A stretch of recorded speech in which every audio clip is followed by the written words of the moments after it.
Thank you, David. New at 6, a dangerous drop in the Mississippi River. At 16, WAPT Scott Simmons reports 1 year after a massive flood, now the river's low level is threatening commerce and safe travel.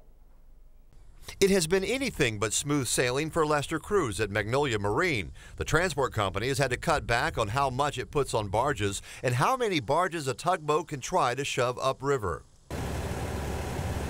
They can't afford to sink too deep into a river that has become dangerously shallow. When they cut the tow size down, there again, the cost per mile, ton mile, goes up.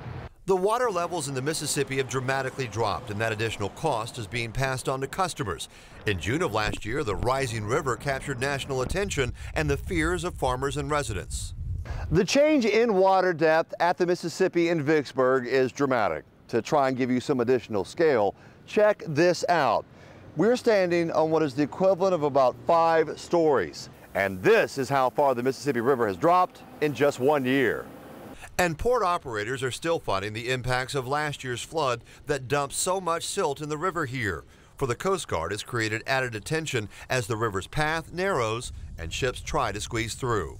There is always potential hazard. Obviously, as the river changes, whether it's high water or low water, the river changes course as well as shoaling can take place. Shoaling is sediment buildup that can create new obstacles. Port officials say that was a problem compounded by last year's flood and really being seen now. But we do have a company out here that's about to begin dredging operations through the port, which will help quite a bit.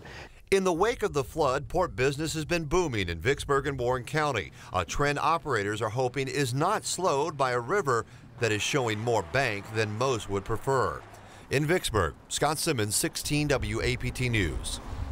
We'll get this. During the flood, the Port of Vicksburg was down to shipping about 4,000 tons of product for the month. Right now, that number is up 50,000 tons a month. And of course, a lot of people are watching that river gauge right now. They certainly are. Let's bring back in Chief Meteorologist David Hartman. And it's amazing how far the river has dropped, David. Well, a big